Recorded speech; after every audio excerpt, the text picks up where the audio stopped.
Welcome to the Terrible Podcast with your hosts from SteelersDepot.com, where you can find all your latest and greatest Steelers news. It's Dave Bryan and Alex Kozora, always lit, talking Steelers. And now, here's Dave and Alex.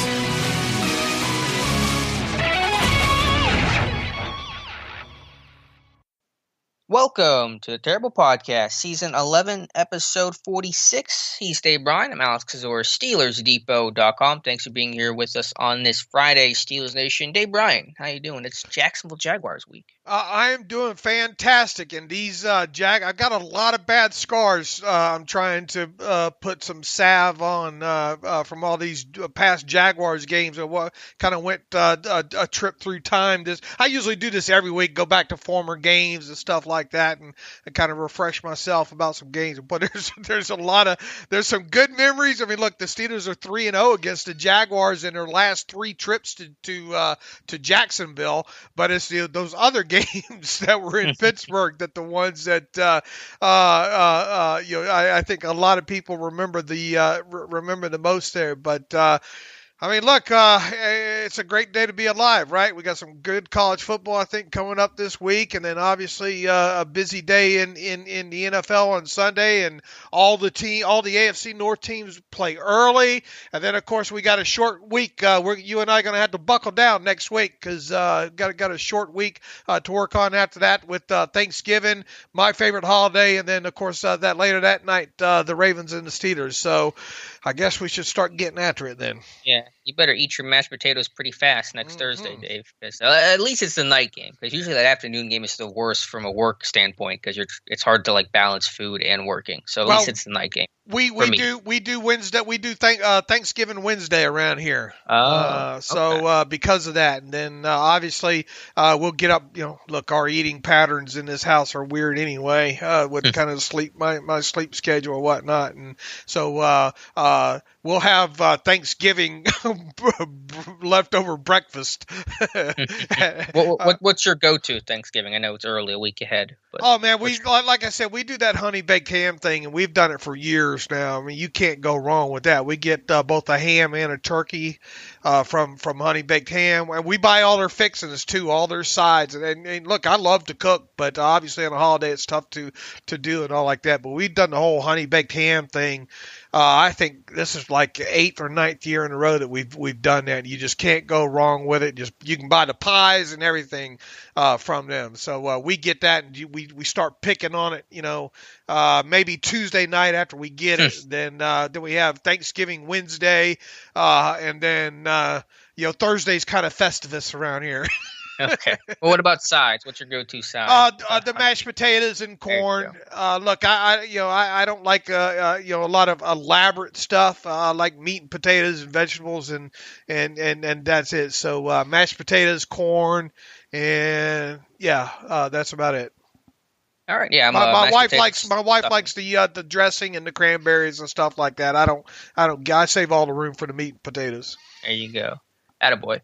Speaking of a feast, the Steelers had a feast of players on the injury report this past week, but most of it was good news. Only 3 players appear to be in significant danger of not playing this weekend against the Jacksonville Jaguars. Those are running back Trey Edmonds with a hamstring, running back Jalen Samuels with a quad, and outside linebacker Jay Elliott with an illness. Also don't know the status of potential guys like Vance McDonald, Kevin Dotson, who remain on the reserve COVID list, but guys like Isaiah Buggs, Mike Hilton, and company appear to be full go for Sunday's game, which is obviously very good news. Yeah, it doesn't, at least on the surface, you would think if they were going to get guys like McDonald and Dotson back, I think both those guys are now at the time frame where they could at least return, right? I believe so. At least McDonald. I don't know about Dotson.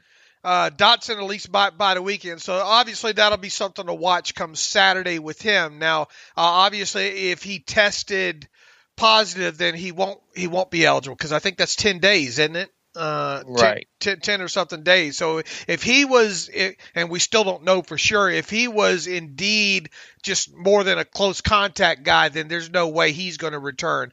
McDonald could be a different story, but you would think he would already be eligible to resume practicing again, and he's yet to be removed from the COVID list.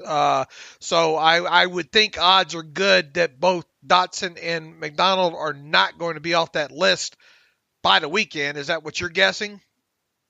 Yeah, I mean Dotson, I'm pretty confident he won't be. McDonald, I'm strongly guessing he won't be either, but he may come off on Saturday. It wouldn't shock me. So these things are obviously tough to predict. They got to go through protocol, and you got to have multiple negative tests. So it could be that McDonald's negative right now, but he needs one more test, and you got to wait 24 hours. It's a whole thing, obviously. So I'm not quite as sure McDonald, but I'm pretty confident Dotson is very doubtful to get activated for this week. All right, and even if he were, he hasn't practiced, and he's not ready to probably play anyway. Who's that? Dotson? Dotson, yeah. I think it's safe to assume that he's probably going to be out. All right, now the rest of the not injury related guys are fine. Ben Roethlisberger, Juju Smith-Schuster, Marquise Pouncey, David DeCastro, Alejandro Villanueva, Stephon Tuitt. Some guys are continuing to be full practice guys, and they had 3 of those guys on the injury report. Anthony McFarland, who missed all 3 of them were inactive this past week. Anthony McFarland with an illness, Mike Hilton with a shoulder, who's obviously missed the last 4 games, and Isaiah Buggs with an ankle, who missed the last game. It certainly seems as though all 3 of those guys are going to be available to the team come Sunday. That's good news there. I would be surprised at this. I mean, we'll see what happens with Buggs, but obviously getting Hilton back, Keith Butler sure makes that sound like that's a slam dunk to happen there. Be nice to have Anthony McFarland available to the team to use in the running game this week, and Isaiah Buggs would be good to have some of that depth back with him. Wormley is a guy that's obviously not on the injury report, a guy that resumed practicing this week. To hear Keith Butler talk, I don't know how much you read in between the lines on that, Alex. It certainly doesn't sound like it, and I think we kind of covered this the other day. It wouldn't be surprising if Wormley's not ready this week, and I support that decision if that's what it is. No sense to rush that guy back with the time that he's missed. So I wouldn't expect Wormley to be activated on Saturday. So we'll see how that goes. And then the other 3 that you mentioned at the top there, the guys that we'll be watching on Friday, probably won't be surprising to see 2 or maybe really all 3 of these guys ruled out later on today. That's Trey Edmonds, Jalen Samuels, and Jaron Elliott. I suppose there's a chance that maybe one of those guys are serious enough maybe to go to IR for a few weeks here. We'll see about that. Now, I guess the question goes is if those 3 guys are not, none of them moved to IR and all of them are out this week, boy, you're gonna have some people. You're gonna have some people dressed that maybe don't dress. And I guess the big question becomes, because 2 of those guys are running backs, is there enough reason there, even if you get McFarland back, to have a guy like Wendell Smallwood come up and get activated on Saturday? It's possible. He has not had an elevation used this year, correct? You would be correct, sir. You get 2 of them, so that wouldn't shock me. But obviously, getting McFarland back may give you enough confidence of a backfield of Connor, Snell, McFarland plus Derek Watt. You can get by for that in one game, but if you want to bring Smallwood up, that works as well. So yeah, obviously we'll see the status of those 3 guys: Edmonds, Samuels, Elliott. But if you could choose any 3 guys that just were not available to you, those guys are basically 51, 52, and 53 on the roster. So from an injury report standpoint, you're in a pretty good spot. Exactly, and I think the other thing we're kind of waiting to see, especially coming off of a game where he played 20-something snaps, as far as I can tell, and they had him in. It's not often that you have practice squad players during a season do media sessions, and I'm talking about Antoine Brooks Jr. Had one on Thursday there, and to the best of our knowledge, he's currently back on the practice squad after reverting. So we'll dig deeper to make sure that is indeed the case there. And if indeed it is the case, then this roster is a 52-man roster still as we talk right now. Could we see Brooks he's out of elevations, so Is this going to be another one where they can promote him as a COVID guy? I don't know. I don't know how all that works there. And it was a bit of a surprise to see him labeled as a COVID,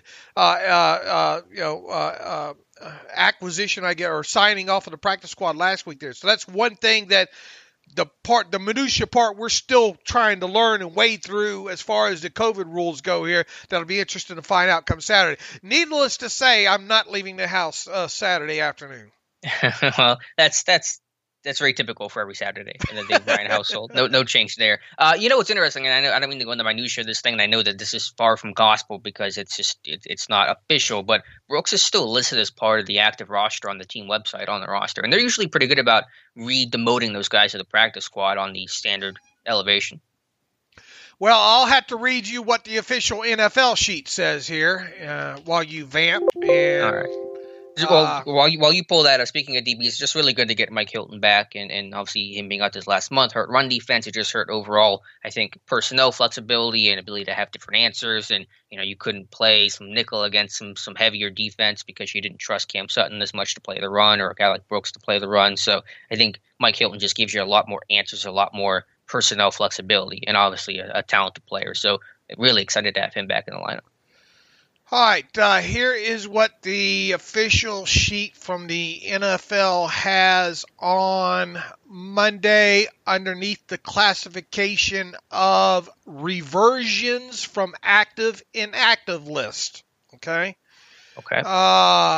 And that would be Antoine Brooks Jr. is on that list listed for the Steelers. So that is a reversion, and his original elevation, which was on the 14th, I believe, according to the official NFL sheet, was, I'm scrolling down here, from practice squad, COVID-19 replacement was the designation with him. Mm-hmm. Right. So, I mean, what do you view? What do you view that to mean?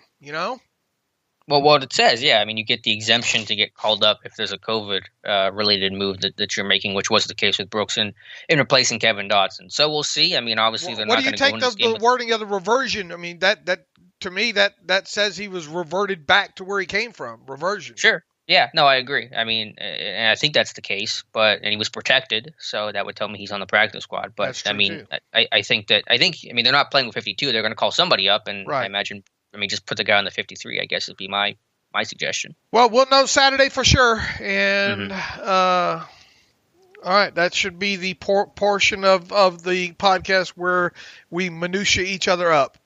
Well.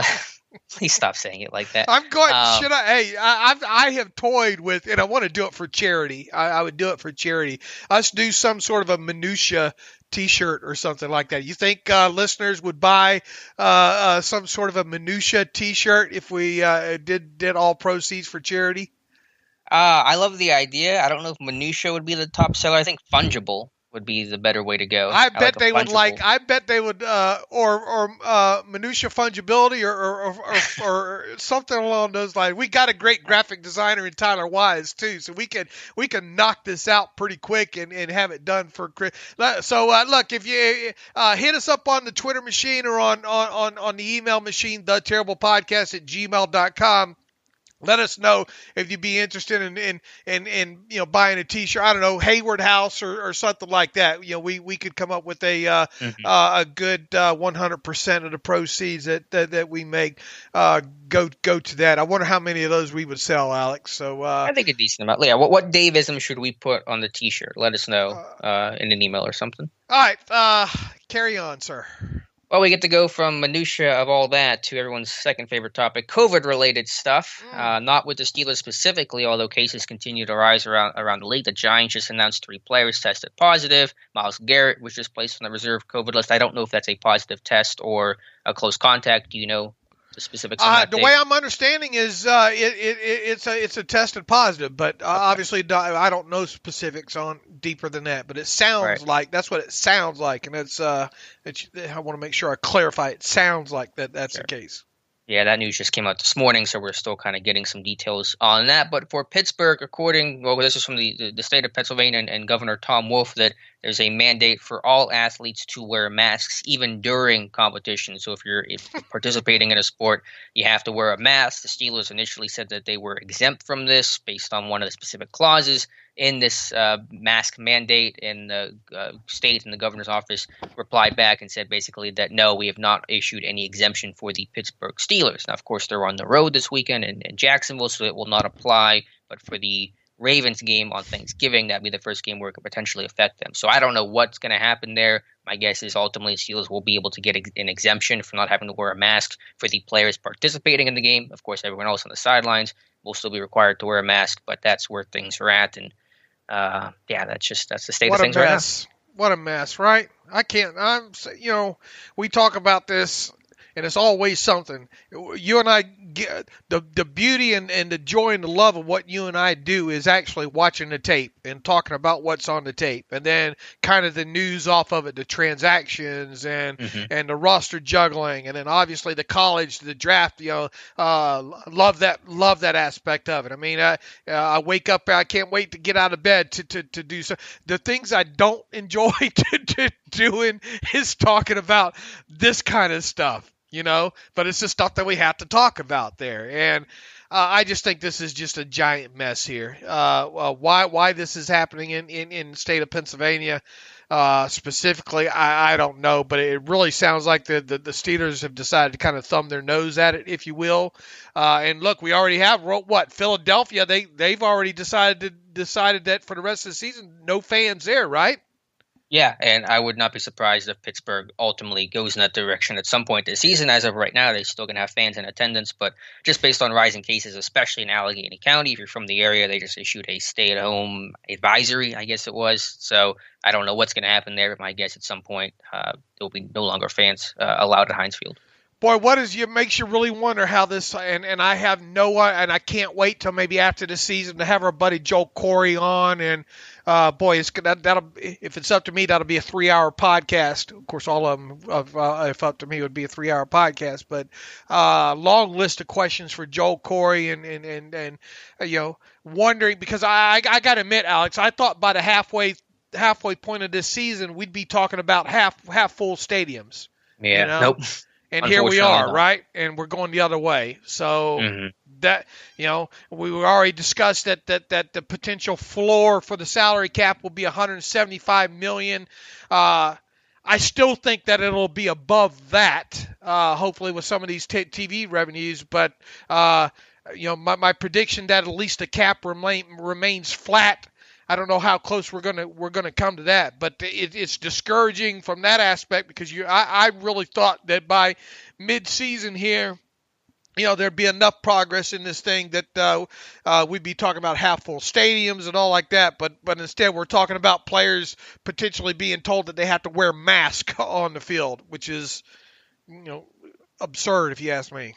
And the Steelers are claiming exemption under Section 3 of the order, which provides, quote, provides an exception that allows an individual to remove their mask if wearing a face covering would either cause a medical condition or exacerbate an existing one, including a respiratory issue that impede breathing, a mental health condition, or a disability. For the record, I don't think the Steelers would actually literally have to wear masks. They could wear the face shields to go over like their face masks, and that'd be an alternative to actually physically wearing a mask. I don't think they'd have to wear like the little blue mask that you and I wear out and about. So I think that would be the quote unquote worst case scenario. But we'll see. I guess I'll have to make a decision or get that clarification by next Thursday for the Steelers-Ravens game. And I assume that means the opponent would have to wear the face shield or mask as well. They would not be exempt either, is my understanding of it. Yep. That's above my pay grade. But what's your go-to mask? Do you wear the little blue ones or what?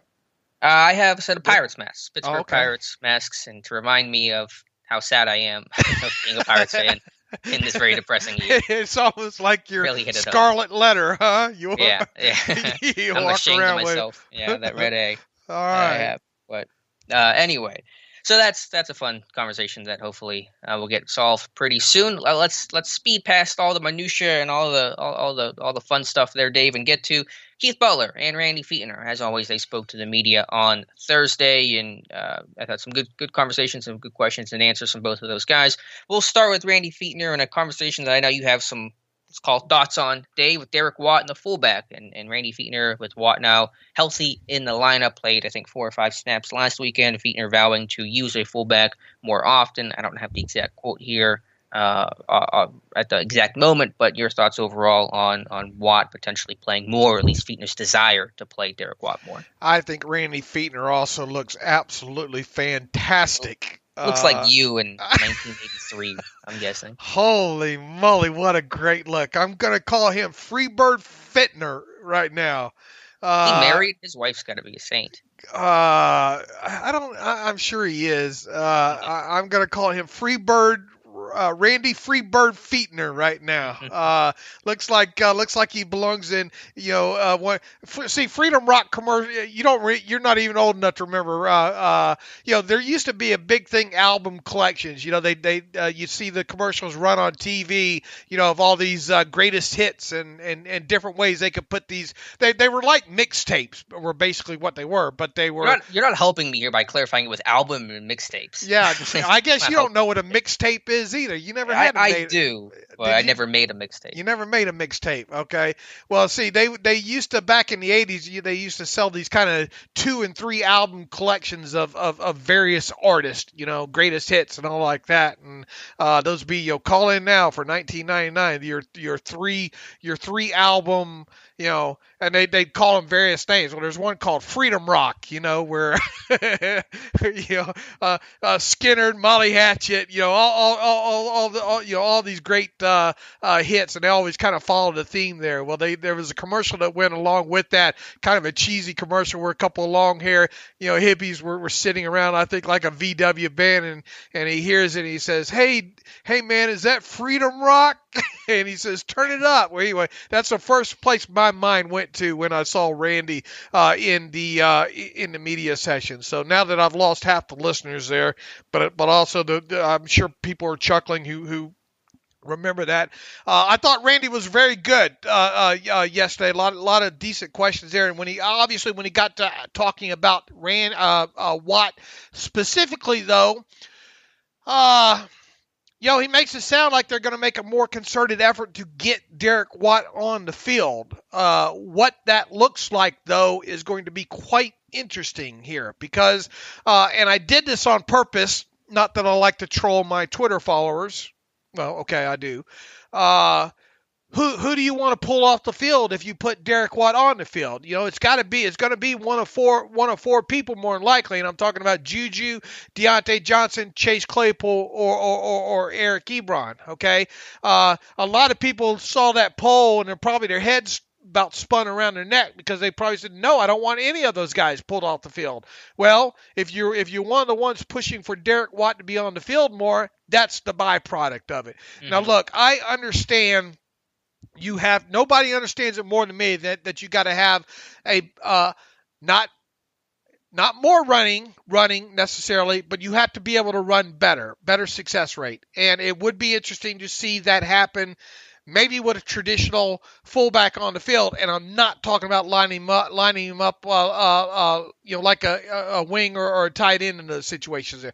But with that said, unless you're doing that later in the game with a comfortable 3-possession lead, if you will, or maybe a 2-possession lead, it's going to be hard to I wonder what it's going to look like to put Derek Watt on the field early in the game and try to stay committed to such. Yeah, and the overall point that you're making of you got to take some weapons off the field to put Watt on it was something that Fichtner was asked about, and he said, quote, you do, responding to, yeah, you do have to take some talented guys off the field. Said, quote, sometimes in certain weeks by putting Derek Watt in a personnel group, we can create maybe the structures we want to attack with the bodies they would attempt to play us in that personnel group. But went on to say some weeks it may take a back seat whether he's healthy or not because it might not be in our best interest per se. Some defenses like the pressure and they like to put them all up. Now you're fighting City Hall and just trying to get back to the line of scrimmage, making everyone a one-on-one block. So there's pros and cons. Obviously, situational football, third and short, has not been where it needs to be this year. Obviously, last year was a disaster as well. I went back, though, and looked at all of Watt's snaps specifically, and I was too harsh on him coming out of the Bengals game, Dave, where I thought he really struggled. Looking back, it was a lot of guys around him struggling, and he was trying to compensate for Gentry missing a block or Fowler missing a block or whatever the case was. I don't think Watt had a particularly good game. He didn't really make a lot of impactful blocks, but I thought the problems, looking back at the tape more closely, really weren't Watt's fault as they were the guys around him. All right, that's fine and dandy, but you're still not going to advocate 20-something snaps for Watt in this game. No, I don't think anyone is. I don't know if anyone is. I think that's a notion that some people are maybe getting at this point. Look, hey, short yardage, absolutely, but here's the thing too. If you're going to 10 snaps in this game, especially if a lot of those snaps are going to come early in this game, you damn sure better throw out of it. I don't think you just line them up and say, "Here it is, boys." Stop the lead fullback, here and go from there. Look, nobody loves power running and buckling it up more than I do, right? But even I know right now, with the way the run blocking and the running game is going with this team, that's not probably the best course of action. If you're going to throw Derek Watt in there, and if you're going to run some 21 or 22 personnel in this game, you better have some wrinkles off of it. You better get Watt out on that wheel or something like that. Something that we call for all the time with fullbacks, dating back even through Rosie. That how many times was he thrown to during his career? 4. Mm-hmm. Yeah, not many. So that's what I'm getting at. I don't think you can just telegraph that, because quite honestly, I mean, look, if you throw Derek Watt out on the field in this game, especially early, you're probably running. Right? So sure. Why would you want to even telegraph unless you know that you can block that thing up, and get 4 yards or more in it? I'm quite curious to see, I don't. In other words, I don't understand why Randy seemed to overly commit himself to X amount of usage of Watt this week. Well, I don't know. Did he commit? I mean, he said more, but he said, he offered the commentary of sometimes you play him more, sometimes you play him less, depending on what the defense wants to do and how they're responding to it. I just know this rushing attack is bad, and not only is it bad, it's historically bad right now. And you get Derek Watt healthy, and he's back in his first game of offensive action against the Bengals. So if there's any small thing you can do to improve your run game, if that includes an extra snap or two for Derek Watt, especially in short yardage where this team is miserable, converting about half the time, which is a terrible number on 3rd and 1 or 2, then I'm all for it, because you got to do something different than what they're trying to do this last month. And look, we last season with Roosevelt Nix, now he obviously wasn't healthy most of the season, and even when he was on the field later in the season, it wasn't pretty because he still wasn't totally healthy. So you have to go all the way back to 2018 to find snaps that you got, and probably a little bit before that, the snaps that you got excited about with run production with a fullback on the field.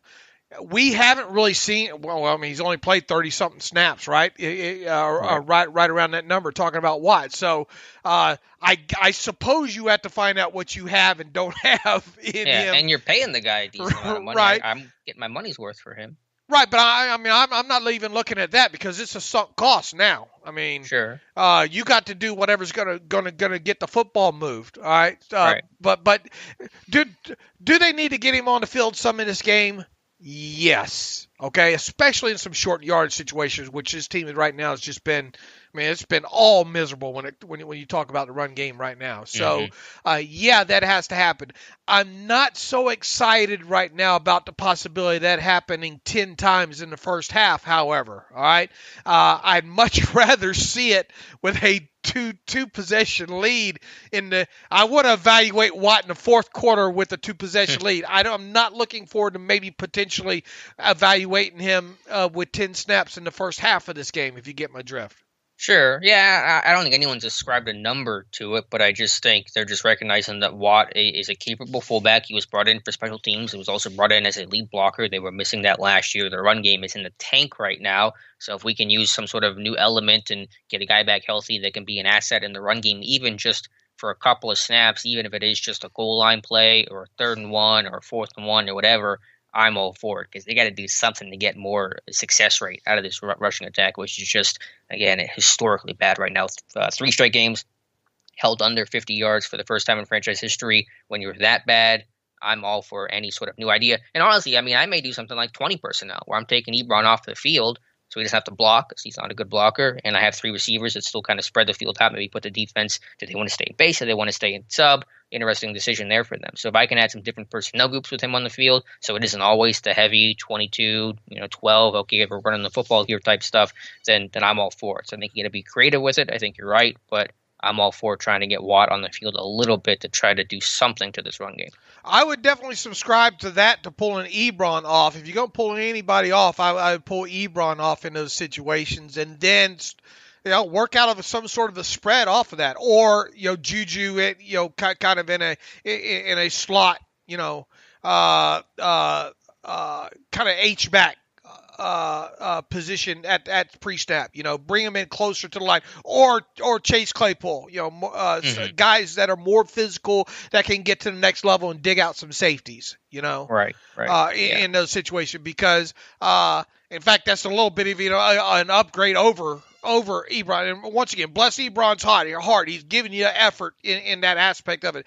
But nobody expected this guy to be a blocker, okay? And especially if you're not going to have Vance McDonald back for this game, you don't want Gentry out there. You don't want Hawkins out there because that's even one less potential threat. If you want to pass out of some sort of setting there as well too. So yeah, I mean, if you want to pull the tight end off the field in lieu of Watt and then maybe move Watt around a little bit, I'm fine with that. Or run, hey, what about this? I think this is the game now where if Anthony McFarland's been practicing and he's healthy, he's back healthy and he has a good grasp of the game plan here, I think this is the game that you try to get McFarland at least 7 touches in. Yeah, I mean, you may have to just because of the injuries to guys like Samuels and Trey Edmonds. Not that those guys are playing a lot of offensive snaps to begin with. But yeah, I mean, I think you got to look at any option, any personnel grouping, any new player, get a guy more involved. And obviously with a guy like Ebron, you're not going to be able to pull him off in 22 personnel more than likely because you're just naturally going to have tight ends on the field. So receivers are coming off in those situations. But if there's just something where you can run 20 personnel for 2 or 3 plays on 1st and 10, try to get yourself on schedule, I am all for any idea, anything new for this rushing attack. And look, I think in Jacksonville, hey, say what you will about a 1-8 team, and we're probably going to try to dress this up, put a lot of lipstick on this thing later on in the show when we're previewing them. But defensively and specifically against the run, they haven't been awful. Okay, and I know that's a hell of a way to describe a defense, but awful's not a great, a great measuring. Not being awful is not a great measuring stick. But they've got some speed over there. We talked to John the other day. Oh, but I went back and listened to that. What a great interview it was with John. We got a lot. Thank you to everyone who shouted him out. Yeah. I got his. I'm going to send him. I'm going to send him a care package, some Christmas popcorn or something like that. But Miles Jack, they have him playing in the right position now. Joe Schobert's a guy that you and I think probably a very overrated linebacker in this league. It's amazing that the Browns let him get away. You think he's overrated? I think he's a good linebacker. He tore underrated. Oh, underrated. I thought you said overrated. No. Yeah, no, they got a great linebacker. If I said overrated, I'm sorry. But a guy that you and I both agree, I'm surprised the Browns let him go. To let him get away, because that is a guy that his football mind obviously too is allows him to play faster than what his physical traits are. On top of it, he's very good at diagnosing stuff. He's a very sure tackler. I think he leads the Jaguars in tackles this year. On top of it, so look, this is a team that's, when you look at the Steelers, that's struggling to run this year. This isn't a great prescription of a defense to think that you're going to magically get better against there as well too. And I think because of the way they flow to the football, You gotta hit it on some of these runs, man, and you got to have some speed, I think, to win on the edge against this defense as well too. That's not James Conner's game. James Conner, when he gets the opportunity in this game, he's got to decide and he's got to go, man. It's got to be north and south with him without any hesitation. 4 yards on 1st and 10 is a fantastic run. All right. Especially for this team right now. Right. I mean, we ought to be. I mean, a mini parade ought to be held if James Conner has a nice successful run rate, especially on 1st down against his defense here. This goes to the Dave special teams aspect, tips here. Get ball, go straight, run fast as you can, and I joke there, but we've seen Conner kind of hesitate a little bit, I think, this year. A little bit more so than what he's done in the past, and definitely a lot different than the kind of runner he was at Pitt, right? When you look back and I did this earlier in the week, went back and looked at some of his explosive runs. I actually have a post of that up on Depot about him coming out of college and how he produced explosive runs at a high level at Pitt. Mm-hmm. It was by him just hitting it, man. Between the tackles, go. And I think that he's not doing enough. It feels like he's trying to get 20 yards on every run. Well, some of these runs have been lateral, though. Some of the pin and pulls right. and just some of the gap schemes in general. And I thought Matt Fowler had an interesting point about that. And I made this comment on, I think, Monday or Wednesday's show about how the gap schemes have been really poor. And that's been the bread and butter of this team for a long time, especially with Fowler pulling the last couple of weeks where defenders are wrong-arming and spiking inside, and it's forcing Conner to bounce it because Conner doesn't have the speed to get on the outside. But Fowler said, talking about pulling and how he's adjusting to that playing guard this year, he says, quote, "It's just tough because each defender plays it differently, and you just kind of got to read them on the run almost. Sometimes I might get caught a little bit guessing, or I'll just kind of fog it up for the running back, but it's been working for us in the past, and I continue to think that it will keep working itself out." And that's what I've seen on tape, where Fowler has not done a good job the last couple of weeks as a puller, is kind of late to react, and that's screwing up the back's path and track. And I think defenders are really wrong-arming and kind of blowing up these power runs. So I think Conner obviously has work to do, but I think some of the hesitation is there because the line doesn't really know exactly how they want to adjust on the fly to some of these defenders. And also, if you're not, look, none of it's been good, but the counter runs, if you don't have McDonald in there, right? I mean, because your counter usually have 2 guys on the move. That's a lot of moving parts to have something go wrong. We've seen it go wrong a couple of games ago before McDonald went down, right? 2 guys blocking 1 guy, Mm-hmm. All it takes is one little foul like that. Okay, fine. Don't put outside of maybe some split zone, which I think they should still run, especially with that motion in there. Just run run a lot more man schemes then. Yeah, right. That's what I'm up for, and that gets you downhill. That just gets you very much downhill. Conner falls forward. If you look at I think they ran gap plays with Watt twice on the field last week. Yeah, the first one, the Castro screwed up. He took the wrong guy. It left an unblocked defender. The second one, Gentry lost his block as they were trying to block Gentry on a defensive end, and Watt tried to compensate, and it all got screwed up. So, those are plays where, just the blocking is just really poor against Dallas on that 4th and 1 play 2 weeks ago. That had a miscommunication on the puller, and Vance and DeCastro didn't block the one guy because they thought Hawkins had him, and so there's been a lot of that little stuff on the fly that they're just not adjusting well to, and that doesn't excuse Conner entirely. He can be better, of course. This whole run game and run scheme and coaches all have to be better, but I think there's a lot of just little details on the fly that this team is struggling to adjust to, and that's creating a lot of chaos and negativity in the run game. All right, so back to basics then. Just try to keep it as simple as possible and execute here. I think getting McFarland on the field and doing some things with him. I think they got away from the pre-snap motion the last 2 games way too early. All right, they came out heavy with it both against Dallas and this past week against the Bengals, but then it just went by the wayside there, and that's obviously where they've had some of their most successful rates. During that middle portion of the first half of the season, there was running some of that pre-snap motion. So get back to using that. Run more man stuff up front there. Maybe get away from the power this week, but 4 yards. The goal ought to be 4 yards every carry at least. If we're talking about 4 yards in a cloud of dust as being a recap of the Steelers' running game against the Jaguars, then that's fine. I mean, you're saying 4 yards on every carry. I'm saying 4 yards on any carry. Just give me one carry. Okay, or any carry. But I would like to see. Sure. I would like to see a 48 to 50% success rate with a lot of five. And look, you're going to break one. I think. I think you have the ability to break one, especially later in the game. It wouldn't surprise me if they're running.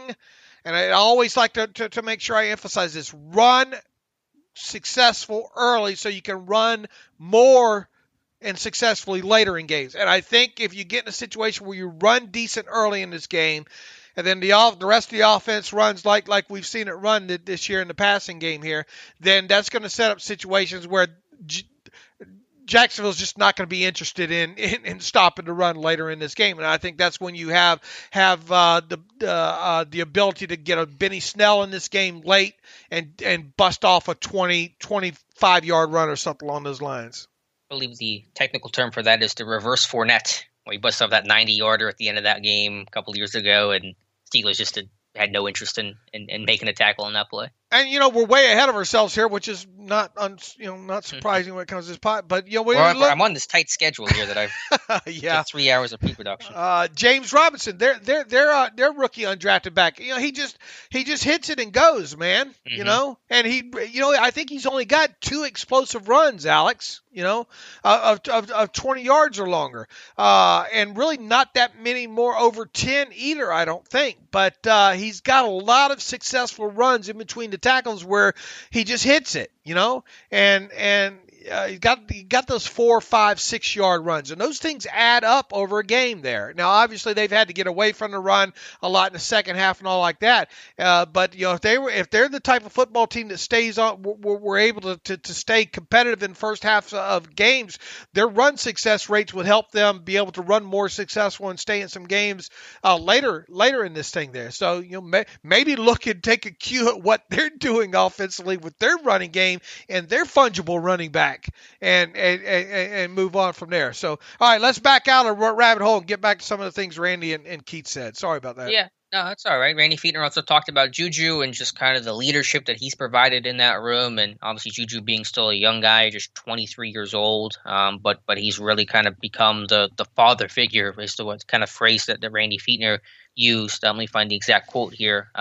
He says, quote, "I know he starts the group drills when he isn't practicing. I know that he double checks and makes sure that everyone of his group is in on his Zooms. They're where they're supposed to be and stuff. He's like a big brother to them, if not maybe father." And again, it's funny because the only guy he's older than in that room is Chase Claypool. James Washington, Deontay Johnson are all older than Juju Smith-Schuster, which is kind of crazy to say for a guy in his 4th year. But Juju making an impact off the field in that respect, and then on the field just being so clutch on 3rd down. And I tweeted out the stats on Thursday, Dave, about what he's done on 3rd and 4th down this season. His 23 receptions are 1st in the NFL. His 17 first downs are 2nd in the NFL. His 3 touchdowns are tied for 3rd in the NFL. So this guy, numbers aren't particularly gaudy. The average is pretty low. It's around 10 yards a catch. It's not spectacular, but he is making some plays in really clutch situations and is Ben's favorite target and go-to, gotta-have-it type moments. I've never understood the kind of beat, not necessarily beat down, but kind of, the criticism of Juju. Throughout this whole thing, the guy likes to have fun, okay, but the guy's not a disruption. I've never taken him as a distraction to the team. The guy just likes living life. For a fan base that just went through the AB saga, what Juju does is like nothing. It was nothing to begin with or without AB. But I can't believe that this could even be a contention based on everything he went through with Antonio Brown. There's absolutely, to me, okay, he's put the ball on the ground a couple of times in some very unfortunate situations at the end of games. All right, that happens. Hold on to the football. Him him making YouTube videos or whatever, on social media is not the reason why he fumbled a couple of times late in games. All right. Right. The guy is always on his P's and Q's. Great teammate to have. I can get past the celebrations as long as they're not costing your team penalties, and which they're not with him. Those kind of things there. So I mean, and you're not going to find a guy that gives you the kind of physical play on a week in, week out basis like he. And look, I'm sure he catches hell for missing games last season with the injury and all like that as well too. But I mean, on a down for down basis, when that guy's on the field, you want to talk about, and he's consistently, when he's played, he's been one of the top producers out of the slot in the NFL. Mm-hmm. That big slot position is here to stay in the NFL, right? It is, but it's tough to find those guys. And I know that obviously, the odds of Juju coming back are not far from guaranteed. And I know that you're of the mindset that this is probably his last year, but just trying to replace that skill set is not easy to do, obviously.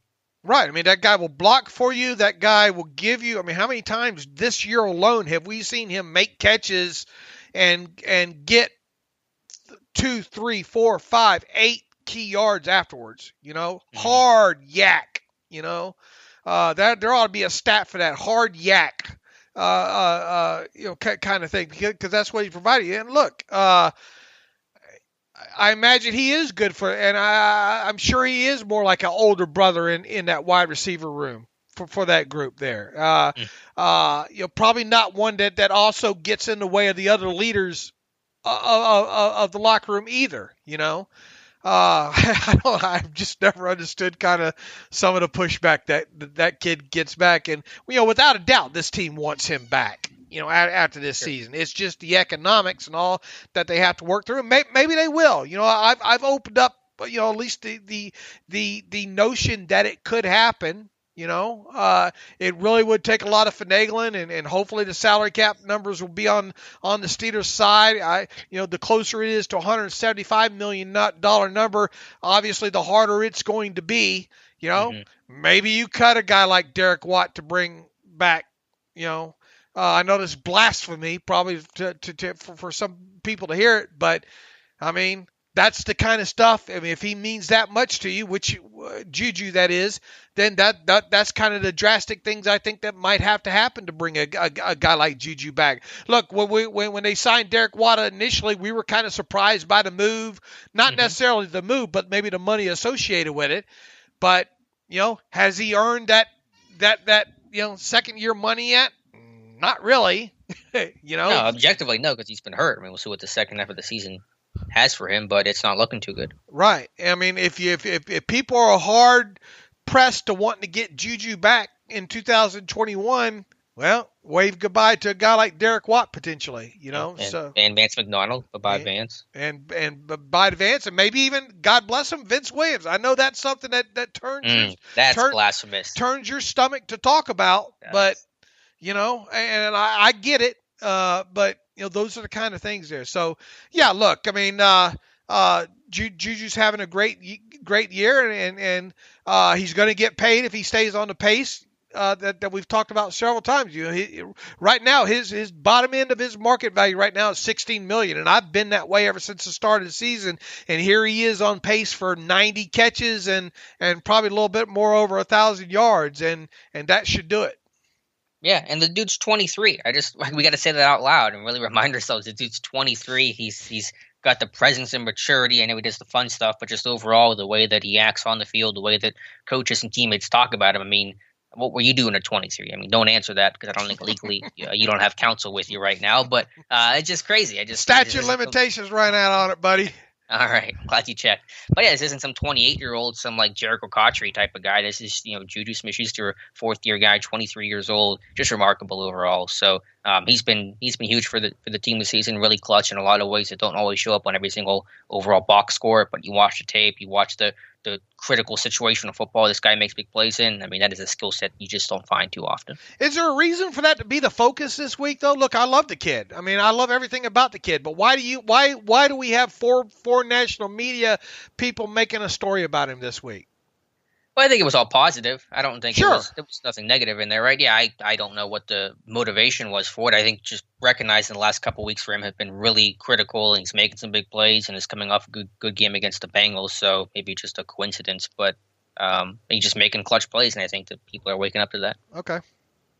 Anything else from Randy Fichtner that he talked about you wanted to touch on, Dave? No, I think we hit the bulk of that. Keith Butler? Yeah, Keith Butler, really happy to get – maybe no one is more happy to get Mike Hilton back than Keith Butler, saying they needed Tyson Aldo return, which they got him back last week. But he said, quote, Mike is going to make a big difference for us because he does such a good job. He has a real good feel for blitzing. He has a real good feel for where he should be in the defense in terms of knowing what he should be doing and knowing what everybody else should be doing around him. And that is a lot to be said for that, because if you know where your help is, then you know where you can cheat a little bit and take your coverage where you need to take it. It's going to help us, Mike, coming back quite bit. And I totally agree. I think, again, it gives you more flexibility as a blitzer, because they've been trying to blitz Terrell Edmonds, which has just been the most useless thing in the world, unfortunately. And so Hilton's run defense and just overall flexibility and physicality against a Jaguars team that certainly does want to run the football is going to be really important. And with a young quarterback over there, the way that Mike Hilton, do you know who the Jaguars' backup quarterback is? Isn't it Mike Glennon? Okay, good. You passed. Okay. All right. You did your homework this week. I don't want Mike Glennon on the field. There's just something about that guy being. Didn't he beat the Steelers? Yeah, he's gotten the Steelers before. So yeah, I want to be just good enough at against Jake Luton that they keep him in there. You know. Don't hit him too hard, Cam. Right. Lay him down gently, please. Right. But you know, look. That guy's a difference maker when he's on the field, not especially against the run, and the timing that he has off the slot, yada yada. On the flip side, though, Cameron Sutton's been playing some damn good football on top of it, and life is good on this Friday for Keith Butler. I have a feeling Keith Butler, when he goes home tonight, might just crack open one, you know. An adult beverage, because you think it's drink of choices for Southern boy Keith. Probably Bush or something along those lines. Yeah, that sounds right. Or an Iron City or something like that. That's probably Keith Butler's probably old school back. You know, he's an Alabama boy, right? So right. He's got his denim shorts on. I don't know, probably maybe a Budweiser. I don't know. Yeah, Bush or Budweiser sounds like Keith Butler's speed. Right. I mean, we agree right now with Tyson Alu back on the field, with looking like Mike Hilton going to be back. I mean, life is pretty damn good. And this is where you would hear the the sound of the can opening in the commercial right here. Right? I mean, life's good for Keith Butler right now, right? Sure. Yeah. I mean, defense playing well, going against the rookie quarterback. You got your guys back. I mean, yeah, life is good right now. Just overall, taking the particular names out of the equation, what is going to be the harder position to find in terms of the specific skill set the Steelers really want or have, in terms of the slot receiver with Juju's toughness or the slot cornerback with Mike Hilton's toughness? What would be the harder position to try to find a replacement, to try to get someone with that similar skill set? Yeah, that's a great question, Alex. I would just tend to lean, and no disrespect to Juju, I would tend to lean toward that slot physical corner nickel that can do it all like that. I can find bigger receivers. I can maybe mix and match some things to help maybe use three to come up with one, so to speak. Mm-hmm. I don't think you can do that as much with Mike Hilton. Just the way that kid puts his face in the fan first and foremost is something that, and that's kind of something we thought maybe Bandy would be. Remember him? Yeah, he got a visit, but he was visiting the Bengals this past week. You know, it just goes to show you, not all those guys maybe show some traits on film, but and I think probably one aspect that obviously we don't know about because we're not in the team meetings and all like that, the X and O's, the smartness of them. That aspect of Mike Hilton and his ability to kind of disguise this stuff and know, and the timing to come off the edge. I think you just wrap all that up into one package when it comes to Mike. And you know, look, he's not a premier cover slot guy, but he's good enough. Sure. Especially when you go rush and coverage goes hand to hand. So that's a long answer to the question. I would go that slot nickel guy. Yeah, I would agree in a vacuum. I think it's a tougher position to try to find that skill set for. And you touched on it, Dave, the football IQ required to play that spot because there was so much going on defending the entire route tree. Because if you're a slot receiver, you can run anything. Your run fits, the blitzing, different packages. I mean, just different personnel groupings. I mean, you are facing everything in the kitchen sink if you're a slot corner in today's NFL, especially with how this team uses Mike Hilton. So it takes a lot of knowledge, and Hilton, I'm sure, relied on his days at Ole Miss where he played everywhere. He was playing rover, safety, corner, slot, like he played everything. And I'm sure that knowledge that he's gained over the years of versatility and kind of playing the whole defense has helped him today. But yeah, that football IQ is a really underrated trait for Mike Hilton. And look, I don't think they're going to be able to bring either one of them. Hopefully I'm wrong, and they can at least bring back one of them. Who? You're referring to Hilton or Sutton, or right? Hilton and Juju? Hilton or Sutton? Sutton. Yeah. Well, Sutton, his value's going up though. I mean, I love these forced fumbles, but every time he punches one out, I go, well, there's another $1 million. Like it's just, it's going to be tough to do. But if you lose both of those guys, and I don't know how you replace them because you don't have any internal options, and you have to go through the draft and rely on a rookie, and that obviously is a risk. It's really going to change the complexion of this defense, and this defense is really going to go undergo a metamorphosis as it is a good chunk of it, at least, I think, during the offseason. So, yeah, that's a tough question to answer. Even if they bring Sutton back, it's still going to change the complexity and the complexion, I should say, of the defense, because there's just some stuff you can do with Mike Hilton you really just can't do with any other guy. All right, so keep Butler's happy, aside for some of the communication stuff that they have going on, like the big play that they gave up to the Bengals, which, by the way, Minka claims that was obviously his own coverage. All right, probably cover 3 is what it's supposed to be. And someone on the outside, he did not name names, thought it was a fire zone. Is that what he said? I didn't even see that. That's what he said. Yeah. Well, like I said, as I mentioned on Wednesday's show, they made a check, Edmonds and Minka, and they changed the front at the last second. That was not communicated. Either it was and the message just was not received, or it just wasn't communicated at all to the outside. So I guess if you look at the next 2 plays, you see the same. She cover 3 against the same empty set with the same front. So they just miscommunication, obviously, on that play. Yeah, he said somebody didn't get the message there that it was zone and not a fire zone. So that was his exact word. So look, got to eliminate that stuff. Big plays will kill you. Yeah, for sure, and especially against a Jacksonville team that can air it out deep. They got some weapons at receiver. We can talk about. Do you want to go into our Jags preview now, or is there anything else from Keith Butler that you wanted to touch on? Thoughts on. Are they glorifying Marcus Allen and his use right now? Do we expect what way are they going to go in some of this dime this week? I think it's still going to be Marcus Allen. I mean, who else would it be at this point? And some more of the obvious pass situation is it'll be Allen. That's not going to change with Hilton coming back. That's just going to mean that Brooks or Lane is not going to be playing in dime packages. So Hilton will be your slot corner, Cam Sutton your dime defender, and Marcus Allen will be your dime linebacker.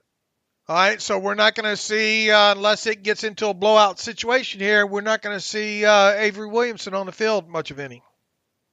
I don't think so. I mean, again, I wonder if I'm sure they're getting more comfortable with him. I'm sure he's more comfortable in the system right now. I thought he looked decent in the 11 snaps he had against the Bengals. But, I don't think there's going to be a real role for Williamson, especially not in dime packages.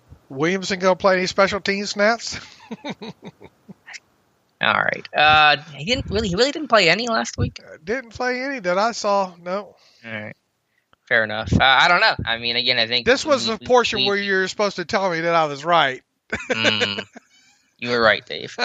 Hey, we'll see. I mean, the season is still young. He may be forced into some action. But again, our assessment overall let me pat myself on the back here real quick, and you as well, Dave. Our assessment overall when they made the trade was this was depth. This was not somebody coming in right away. And I get it. He's still new here and he's still learning things, and we'll see what changes. But the team's been pretty clear that their intention is to use him as depth, really, first, second, and third. Right, and it will take Spillane playing himself out of the position more than anything else.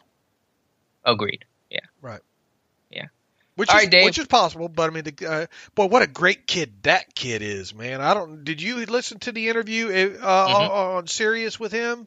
I did. Very good stuff. Man, what a great that kind of kid. That's the kind of kids that the Steelers look for. That he's the epitome poster boy this year of the kind of guys that the Steelers look for, as undrafted guys. So if any of you missed it, if you have Sirius and if you have the app or whatnot, you can search for Robert Spillane, and they did a very good interview with him this past week. Yeah, that was Late Hits with Gil Brandt and Alex Marvez. Absolutely, yep. The show, and I know Alex personally. He's a really good dude, and Gil Brandt, of course, Hall of Famer, been doing this for a long, long time. All right, Dave, let's talk about the Jacksonville Jaguars, and they may be 1-8, but you can never overlook any team, especially Steeler fans doing that well, especially the Jaguars, considering all the fits they've given Pittsburgh over the years. Look at this Jaguars offense, starting rookie quarterback Jake Luton making his third career start. What are the biggest concerns you have facing this Jaguars overall offensive attack? Stop the run and don't get ate up by the play action off of it. Plain and simple. You have to think that they're going to try to protect the young quarterback in this situation. Their tackles are not great. I mean, you want to talk about a guy that's really lived the charmed life, I think, so far this season. It almost seems like a weekly basis is TJ Watt. Some of these tackles that he's had to go up against so far this season, you just wow. I mean, he's going to get another gift with what's the name of this kid at right tackle for them? I just wrote about it. Put it on not Norwell. He's a guard. No, just put it on I can look at Twitter this past week. But anyway, not much of a challenge over there at right tackle for, so far this season, there have been just 5 holding penalties called on opposing offenses against the Steelers, and only 2 of those were pass plays. Holding calls are down this year overall, for sure. And I'm talking about offensive line holding calls, right? Specifically there. And there've been some situations where you think, man, how did Watt not draw a holding call on that? They are going. It's the Florida kid, right? Yeah, Jawan Taylor's out of here. Right. A lot of their runs have been just gap and man blocking right up the gut and all. Now he has occasionally got to the outside. I'm talking about James Robinson. Mike Tomlin made a point to talk about I went back and found kudos to you during the combine and all like that. He had a little blurb about James Robinson about this is a guy that, and you talked about him just from a measurement aspect of it, saying, look, this guy's explosion numbers. I think talking about his vertical and what else? His vertical. Yeah, it was like a 40-inch vert for 220-pound bag, and was that in the production? He was super productive at Illinois State. Right. I think he ran for like $130 at the Shrine Game. So you saw a guy that was able to produce on a bigger stage, and when you combine, anytime a guy that's 220 pounds jumps 40 inches, I think your antenna goes up a little bit. So you highlighted him as somebody. I don't know if you ever made it back to him or not. A little bit, but he was in my mock draft. He was next to last in my 7th-round mock draft. There you go. A guy that look fungible. Just goes to place my argument a lot better. I like to see these undrafted kids do. Power running back though. That's what he is. He got a little bit of wiggle to him, but this is a guy that hits it and goes right. Yeah, he's explosive. I mean, he gets downhill, and he is a load to deal with. And some of the runs that they've had have split wide open for him. I'm not taking anything away from him. I'm just saying that some of the runs that he's had that have been the bigger runs have just been split wide open. Really, he hadn't had to do much on. But that once again, this is a offense that you would think is going to try to run early, run often, and try to bludgeon you with him. And they got a nice kind of change of pace back. Been around for a little while. Chris Thompson, I think, as well. So. That's what they're going to try to do. Thunder and lightning with you with that. Now, I don't think they're going to have tight end James. How do you pronounce his last name? O'Shaughnessy. O'Shaughnessy. I don't think they're going to have him potential available to him this week. So that might hurt a little bit. That's a guy that the Steelers had a little bit of interest in, I think. Tight end there. that might hurt them a little bit, but I would think everything's going to be built off of that running game, and that includes play action as well too. I think they'd like to try to use some play action there, so the Steelers have got to be careful, especially Robert Spillane, of kind of biting on that kind of stuff when it comes to the running game. And just last thought on the run game is you talk about feature backs. James Robinson is their feature back. He has 155 carries this year. Do you know what running back, what the number of carries the next running back has on this team is? Like 20-something maybe? 7. Wow. With Chris Thompson, who's on IR, by the way, so he will not be playing. He's on IR, yeah, okay. They just put him on IR. So the next running back, the number of carries that he has that's active on the roster right now is 0. No other running back has a carry this year. Wow. So who's gonna dress then? It's the kid with a name I can't pronounce. Dare. Oh yeah, and he's on the injury report this week too. Dare. Wobble said that wrong, I'm sure. But Laviska Shenault is kind of acting as some sort of backup running back, but he's hurt too, I think. He is hurt. There's they're questioning whether or not he's going to play this week. So it is the James Robinson show is what we're trying to get at, and then so that's obviously the focal point. And here we're talking about that stopping the run. No surprise there. The other element is the speed at receiver. Devin Ozigbo. Oh, Ozigbo. Where's that Dare kid? I don't know. I got the two confused. Yeah, Zigbo's the kid from Wisconsin who flashed in camp they were talking about, and so that was an interesting guy. But regardless, yeah, obviously it's a James Robinson show. But the other concern for me is their receiver core. Not that it's like super, super talented, but you've been a big fan of DJ Chark, and he ran what did Chark run coming out of LSU? 4.3 something, I think. What the big knock on him was just the overall production numbers. He didn't throw the ball. It was before Burrow. Right. And he's a guy that I loved. I think why I had a feeling the Steelers weren't going to be interested in him was just he didn't hit those thresholds of production totals. Right. The tape was there.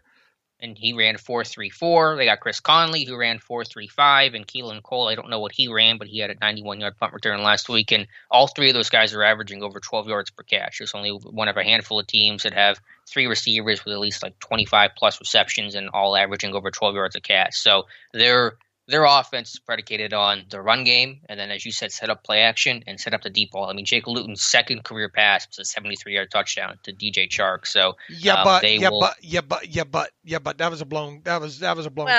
But the principle of they are not afraid to air it out, okay, and they will throw it deep, and they got speed at receiver, and those guys can finish if you do blow a coverage. And the Steelers have been pretty good at blowing coverages lately. Like T. Higgins. 54-yarder would have been a house call had that been Chark or Conley or whoever catching that one. So that's the worry there is their ability to stay on schedule with the ground game and then suck you in with play action and work over the top. And so those are the two big threats the Jacksonville Jaguars have.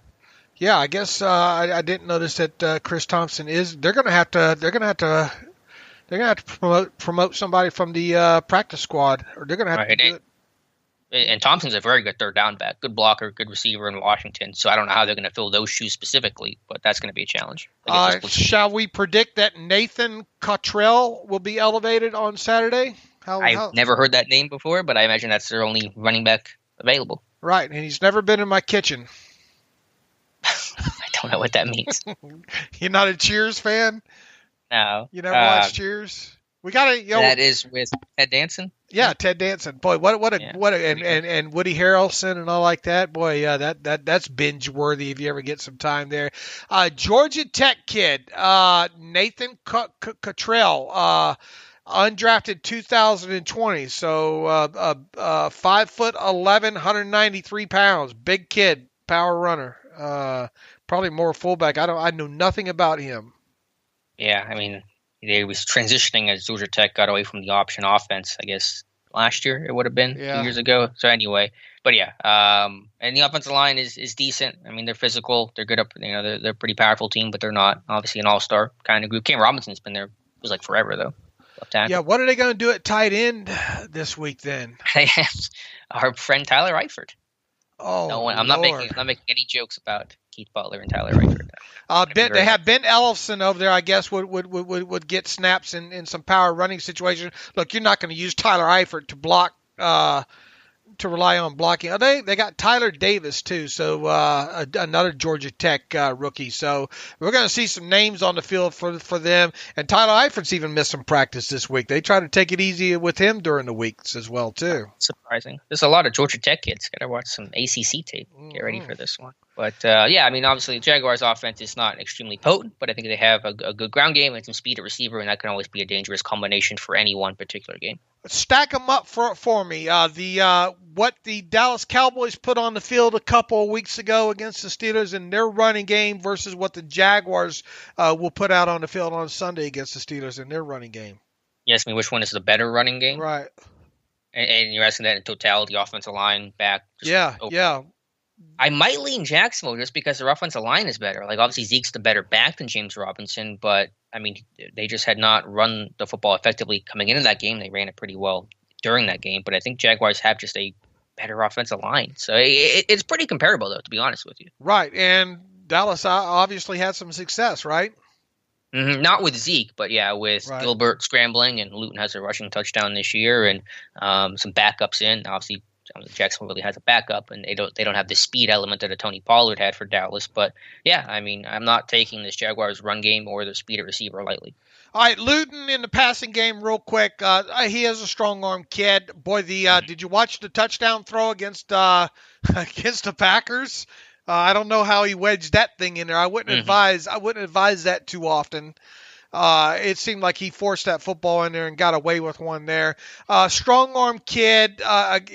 Look, they're going to try to, when they do try to big play, it'll probably be to guys like Chark down the field to see if they can catch you that way there. Not having Laviska Shenault's going to be a little bit of a blow for them, I think, if that is indeed the case. Keelan Cole is a guy that can make you miss occasionally there. I've always been a Chris Conley fan, but not when you stack this wide receiver crew up against the one Dallas had a couple weeks ago, though, it doesn't compare top to bottom. Yeah, it's obviously not the combination of Cooper, Lamb, and Gallup, but again, they're getting vertical. I mean, Cole's got 4 touchdowns, Chark has 4 touchdowns, Conley has 1. They're all over 12 yards a catch. I mean, they're making it work, and they're getting some. Kind of reminds me of the Ravens offense a couple of years with Flacco. A lot of deep balls, a lot of power run game, and either you get a long completion or a pass interference, and that's how you move downfield. With any young quarterbacks, you try to pressure them, force them into a bad decision here. That's not going to be any different here. The worst thing that you can do is let this guy stay above any young quarterback, let him stay above the chains. You're going to have to key on the run early and often. You're going to have to make Luton beat you with his arm, and I would try to concentrate on taking away Chark and making him go basically what they did last week is try to take away Tyler Boyd and make one of those other receivers beat you. Make that other receiver have the 100-yard game and the 2 touchdown game along those lines. So key on the run and go from there. Flipping over to the Jacksonville Jaguars defense, there's some talent in the secondary. They're adding some young pieces. The linebacking core is decent with Miles Jack and Joe Schobert. And a couple of years ago, I said you don't want to run outside on this Jaguars rushing attack or their front 7, I should say, because of the speed they have at linebacker. And I think that's still the same case for Sunday, where you want to get downhill, get forward. If you try to run perimeter against these speedier, faster linebackers, athletic, core there, I think you're going to struggle to have success. So I'm just keeping it simple with a lot of downhill, man, a little bit of gap schemes, maybe a little bit of inside zone as well. But just get vertical, get downhill, and that's the key to the run game. 4 yards. Give me 4 yards. I think that's what we're looking for. Just negate and something Randy hit on. They have got to negate these negative runs. Too many of those. I mean, even if it's just 2 yards, a 2nd and 8's a lot better than a 2nd and 12 because Randy's more apt to run a running play or a screen play on 2nd and 12. They need to stay out of that, I think. Yeah, I think the quick pass game is something that you can work. A screen game, quick pass game has kind of given Jacksonville some struggles in the tape that I've seen. So, I mean, that's been the Steelers' MO with the run game completely going nowhere. And so I think that's an effective way to run some of those quick screens to Deontay or Ray or whoever. I mean, just get the ball in the hands of your receivers quickly and get those guys in space. That's probably going to be a theme that'll continue on Sunday. One other note, forgot to get to in my notes here, are the RPOs that Jacksonville will run offensively. That they like to run a lot of count the box situations. Mm-hmm. Yeah, Luton has more autonomy than I anticipated for a rookie quarterback in his third career start. Back to defense, their front doesn't scare the bejesus out of you, but their linebackers and their ability to fill gaps and run to the football is what kind of led to my initial thoughts earlier in the podcast about this Jacksonville defense not being awful against the run. You get past the linebacking level there, though. Boy, they've got a lot going on, and it got even worse on Thursday because they had to put C.J. Henderson on IR. It sounds like they expect DJ Hayden to get back. He was activated off of IR. It looks like he's going to play some snaps there. But, I mean, do you know who Trey Herndon is? Do you know who Jared Wilson is? Do you know who Josh Jones are? Well, I remember Josh Jones. I liked him coming to NC State. But, yeah, I mean, it's a ragtag group of guys. I think they are physical. They support the run. Their DBs come up and support the run, I think, pretty well. But and Sidney Jones has kind of found a revival in Jacksonville. He's got 2 interceptions this year and a forced fumble. But overall, you can just big play this team. They've allowed, I think, 39 plays of 20-plus yards. That's, I think, 27th in football this year. And most of those are coming in the pass game. So I think you can, much like the Bengals, chunk and deep ball this Jaguars defense, especially without T.J. Henderson. They like to play a lot of cover one. Mm-hmm. A lot of cover one. A lot of 5-man pressures because they're trying to get a pass rush because they got 9 sacks this year as a defense. They're dead last in football in sacks. Only Josh Allen and one other kid, Dwayne Smoot, has more than 1 sack this season. So it's very much like the Bengals in terms of the overall construction, 4-3 front. Decent front 7. It's not great. Secondary, it's giving up a lot of big plays. Pass rush not getting home. It's a pretty similar group. They send safe 5 though, usually, don't they? Because I watched both of the Texans games, and they went after Deshaun Watson. Okay, flat out, their blitz numbers were up against Deshaun Watson. Not so much, I don't think, and I didn't count them up against the Packers there. And I wouldn't imagine Aaron Rodgers is a guy you want to blitz the bejesus out of anyway. Did you notice kind of moderate blitz numbers? And I wouldn't think that they go after Ben Roethlisberger a lot either. So I think when you talk about 5-man pressure, I think there's going to be a lot of safe 5-man pressures, right? Yeah, I think they're just some of that stuff on Watson was also to contain him. You send some 5-man pressures, clog up every single gap so he can't make as many plays with his legs. You're rushing 4, you're automatically down a gap and trying to contain things and might change the structure of your pass rush a little bit. They're trying to blitz just because they can't get that pass rush. I mean, because their front 4 is not getting home. And so I think they're setting pressure to try to compensate for that. They do it smart. It's a lot of 4 or 5-man. It's not a lot of jailhouse type stuff because the secondary overall is young and still growing and trying to have cohesion and come together. But overall, they're just trying to blitz to substitute the lack of pass rush, and it just has not been working for them. But they will get a little creative. I don't want to, they can get it a linebacker or safety free and get some pressure that way. Right. So I mean, the Steelers' offensive line obviously matches up well against this front overall, and if they want to send a heavy blitz game, then Ben will just get rid of the football even quicker in those situations there. With them playing a lot of cover one, that's going to set up the opportunities on the outside for Ben to take shots. If it's a nice, pretty day in Jacksonville and the wind's not howling, maybe this is a game. Keep saying that every week. Maybe this is – and look, Ben did a good job of pushing the football down the field against the Bengals in inclement weather. That's one of the things that stuck out. Even so, the gap that Ben had in that game between intended air yards versus completed air yards, you want to see shrink, okay?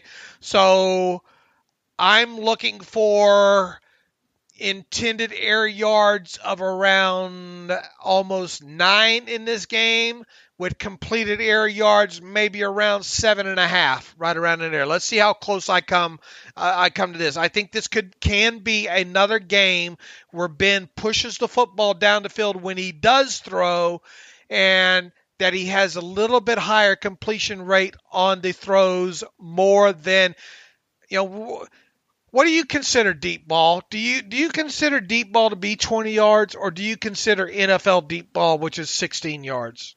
Does it matter? Yeah, I've always had 20 in my head. It's just a nicer, cleaner number. I'm a simple man, Dave. I just like the nice zero at the end of that thing. Huh? So give me the 20-yard number. That's the way I usually chart and study these things. All right, I think there's a chance of that distance being better in this game if the weather cooperates, because let's face it, if he gets Claypool, if he gets Deontay, even if he gets Juju out, when's the last time we've seen Ben hit on one of them slot fades, Yeah, they tried that with Claypool last week and just missed a little bit on it. I think this sets up good for us to maybe have what did you think about Ben's deep ball in this game? If they're going to run a lot of cover one like that, the opportunity at least should be there for Ben to go deep down the sides.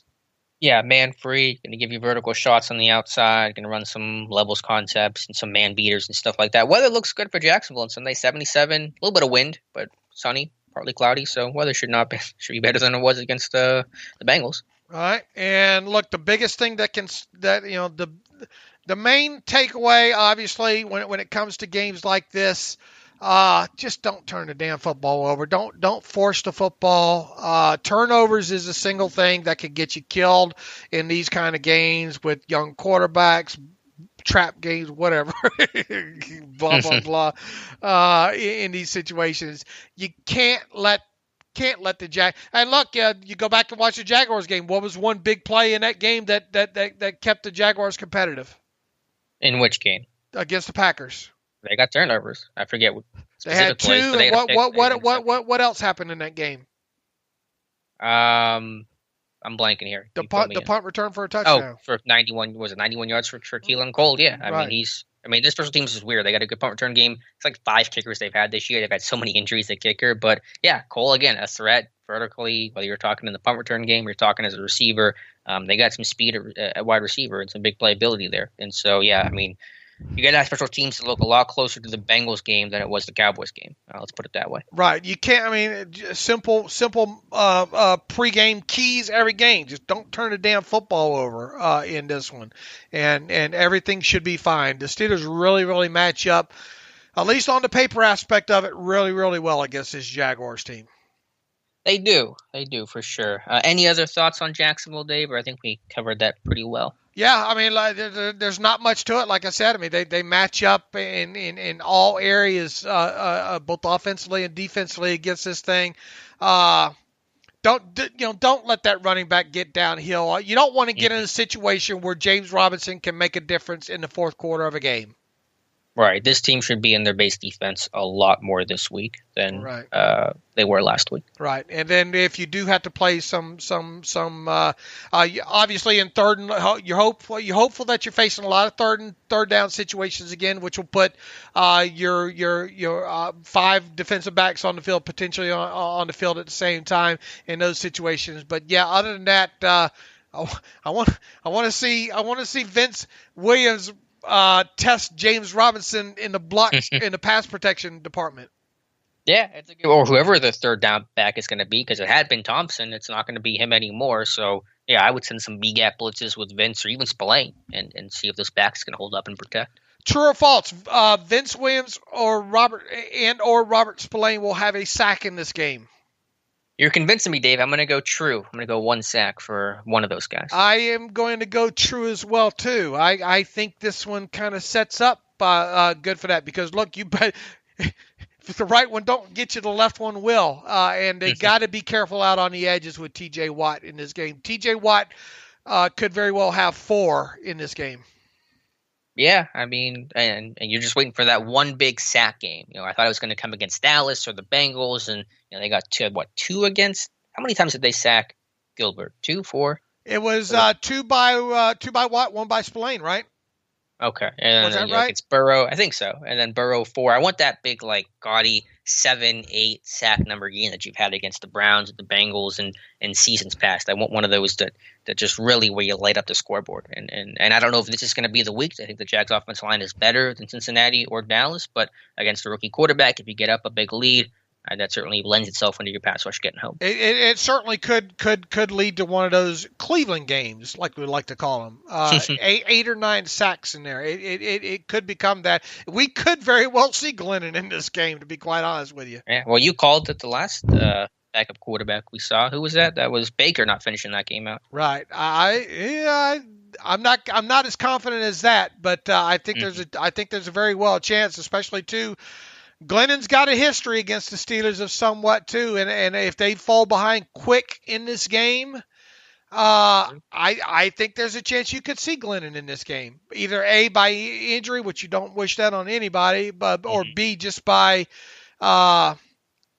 needing to do something else because nothing else is working. Kind of aspect of it. And just overall, the theme here should be: listen, we're not taking this Jacksonville team lightly. We're not taking a Mike Glennon even lightly, but because this Jacksonville team always seems to be competitive. There's always a thorn in Pittsburgh's side, or the Jacksonville Jaguars. Whether you're talking about the Ben are diving over the goal line 2 years ago, or the 2017 divisional game, or the loss earlier that year in the regular season, like Jacksonville always plays them tough. So we've been down this road before. Pittsburgh being the favorites, it should be a win, and then you're holding your breath and saying a prayer with 2 minutes left in the game. Oh, Bud Dupree had one in that game too against Cincinnati. Okay, yeah. So they had 4 total. It was 2 by Watt, 1 by Splain, 1 by Bud Dupree. Gotcha. I mean, I don't know how to dress this one up anymore. I mean, the only way this one gets away from them is turnovers and Steelers beating Steelers, and we've seen that before. We have. All right, Dave. Before we get to our picks for Week 11, let's hear from our friends over at MyBookie. Yeah, that's right, Alex. Late fall college ball, the NBA bubble. Did you watch? Are you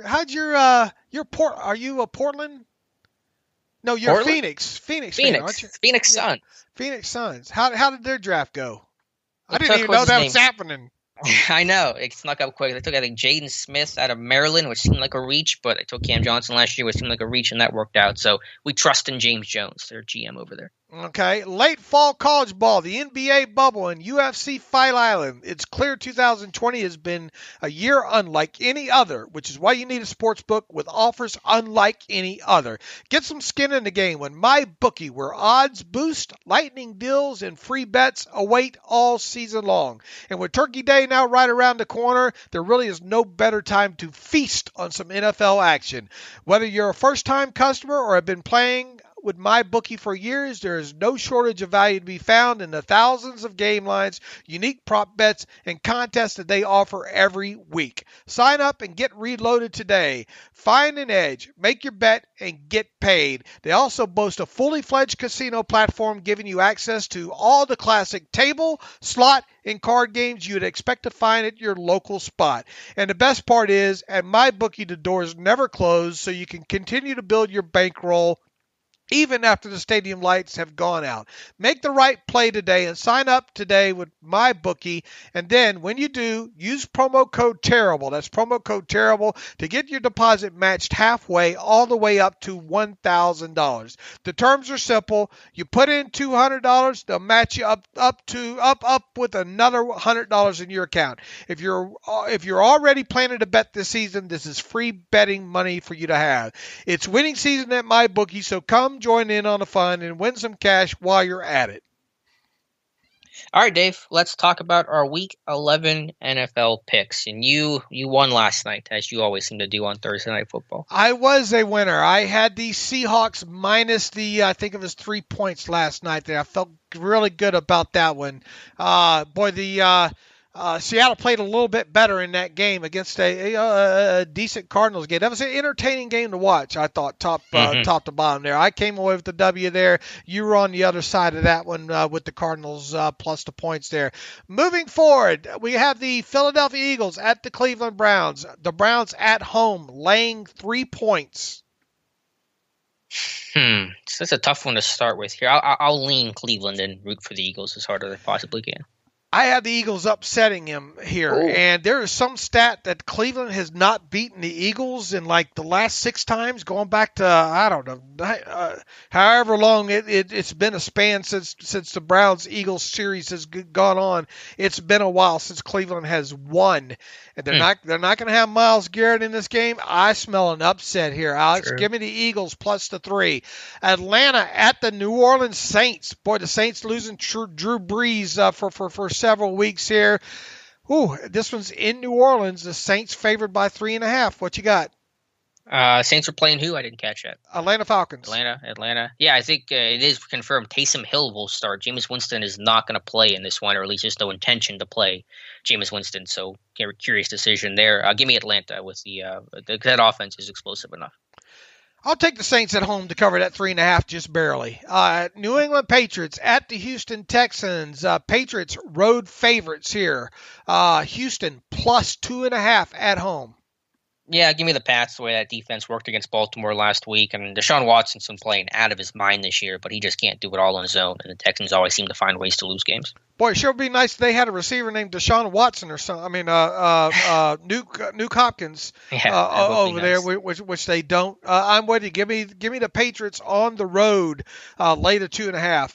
By the way, real quick, you mentioned, I saw you tweet something about the Texans and their GM search. You mentioned Brandon Hunt. Was that just from your that's me speculating. That's okay. Yeah, you got me in a tizzy. I didn't know there was a report. Why wouldn't you though? Especially with all these, with not only throw out the minority perks and all that seem to. I'm interested to see how that winds up happening here with the. Well, the team that hires won't get the pick, right? That the team that brings the coach up will get compensated. It's okay. But yeah, I mean, just overall, regardless, regardless, if you're starting a franchise, I mean, not starting, but if you're organizing a franchise right now and going, top to bottom and coaching all like that, I mean, Brandon Hunt's got to be the top of your list. I mean, for forever it was Omar Khan, and I suppose Omar's a guy you got to look at as well too there. But why wouldn't you? Give me a good reason why wouldn't you look at Omar Khan or Brandon Hunt here? I suppose the only reason would be if they just want someone who's had experience as a GM before. If they feel like, given the mess that this Texans team is, so they want to bring someone who has that background. I mean, there's the whole retread thing, and you just want to recycle guys, and I'm all for putting someone new in the job, but I guess that would be the top argument against. Yeah, it's going to be interesting there. At some point, I hope not, though, because I want Hunt to be the next GM of the Steelers. Well, I mean, I don't know. Maybe Kevin Colbert steps down. I don't know. But anyway, and I just threw that out there thinking that Hunt would be on the short list there. Cincinnati Bengals at the Washington football team here. I think the Bengals are still a little beat up there. Washington at home, laying 1. Give me the Bengals. I think they'll bounce back. I mean, they have talent, and Joe Mixon, I don't believe is going to play, but those receivers are impressive, and I just like the Bengals offense more than Washington's. Washington's defense is better than a lot of people understand here. I think they're going to get after them. Give me the Washington to win this easily, so I'll lay the 1 point there. Here's a good one. Tennessee Titans at the Baltimore Ravens. What is going to happen here? Tennessee on the road at Baltimore. Baltimore laying 5 points. Yeah, give me the Ravens. I know it's been a difficult season, but that Titans defense has not been playing as well as the Patriots have, for example. And so I think the Ravens are going to get things back on track. Are the Titans going to end up missing the playoffs, Alex? If the season started today, they would be, the 8-9 seed? I think they're on the outside looking in currently. Are they going to make the playoffs? I mean, for a team that started off the way they did, and everybody talking about, this is this is their year and all, makes you kind of wonder, right? Yeah, I mean, that pass rush still has not gotten home. The defense is not playing as well. They're on the bubble. I think that they will ultimately, but I think it's going to be pretty tight. I think the Ravens win this. Give me the Titans to cover. I'll take those 5 points. New York, because I think the Titans got to have this one, man. New York Jets on the road against the Los Angeles Chargers. The Chargers laying 9.5 at home. Yeah, I can't see the Jets covering this one on the road out west. Give me the Chargers. Man, the Jets have screwed me so much this year. How? You keep picking them? Yeah. That's a you problem. I know. I'll pick them again. Give me the Jets. I think the Chargers win. Give me the Jets to cover that 9.5. Not a good one here. Packers against the Colts. That Packers offense against a good Colts defense. That's probably the storyline in this one. Colts at home laying 1.5 points. Is Devontae Adams playing this week? I don't think he is. We know his status. Did not practice on Thursday, just on Thursday, I think. Give me the Colts. I think the defense is going to win out here, but this will be a good game. We're obviously rooting for the Packers in this one as Steelers fans. I think Aaron Rodgers get it done on the road. Rivers versus Rodgers. Give me Packers to win outright. So I'll take that 1.5. Dallas at Minnesota. Minnesota at home laying 7 against the Cowboys. I got to go with some sort of upset here. Minnesota wins, but the Cowboys cover. Yeah, I'm with you. Give me the Cowboys plus the 7 to at least keep it close here. The Los Angeles Rams at the Tampa Bay Buccaneers here. Buccaneers laying 4. This ought to be a good game. Buccaneers laying 4 at home against the Rams. This one should be a good one. Yeah, it will be. Which run game is going to step up more? Both have kind of sputtered. You pick this one first, Dave, because I got to mull this one over. I like what the Rams are doing defensively. I think they'll be able to get after Tom Brady in this one. I think the Buccaneers win, but I think the Rams cover, if that makes sense. So give me the +4 here. All right. I'm going to go Tampa because I like what they've done defensively, too. I think it's been as impressive as almost any defensive just turnaround in the NFL this year, them and the Colts. So give me Tampa Bay. It seems like we are missing some games here. Is there something off the board that would be off the board right now? Let me look here. We don't have the Lions and the Panthers line. We don't have a Dolphins and Broncos line. We'll have to pick those after the show. We don't have a Chiefs versus a Raiders line either here. Because the Raiders' whole defense is good for close contact. So we'll those will be up in our picks come Sunday morning when I push that thread out there. So in the meantime, we do have a Steelers versus Jaguars line. Not surprisingly, I think this started off at 10. My bookie has it 10.5 right now. Steelers favored by 10.5 over the Jaguars. What you got? Got the Steelers in this one. No surprise there. I know Jacksonville plays them tough, so again, not assuming anything. I do think there's a lot of field goals in this game. Jaguars actually have a top 10 red zone defense, and obviously you don't expect Jacksonville's offense to be super potent, but I do think they hit a big play. But Pittsburgh overall, just too overwhelming, too many weapons, and so I have the Steelers winning this one 29-13. Bit of an odd score, but that's kind of indicative of several field goals being kicked in this one. But you have them covering. I do. 29-13. Okay, I have them winning but not covering. It's something about them going on the road and these big spreads. They usually don't like to cover in these for some reason.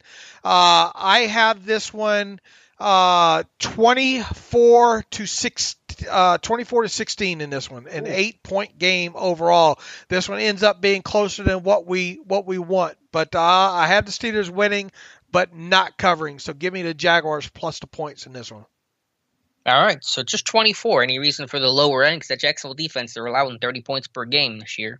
Something going to happen. Some turnover. Yeah. Things are going to happen. All right. Fair enough. Good. Only analysis you can get. That's right. That top level. Look, I'm usually but on the flip side, I think you could see a big play by McFarland or something in this game. Something along those lines.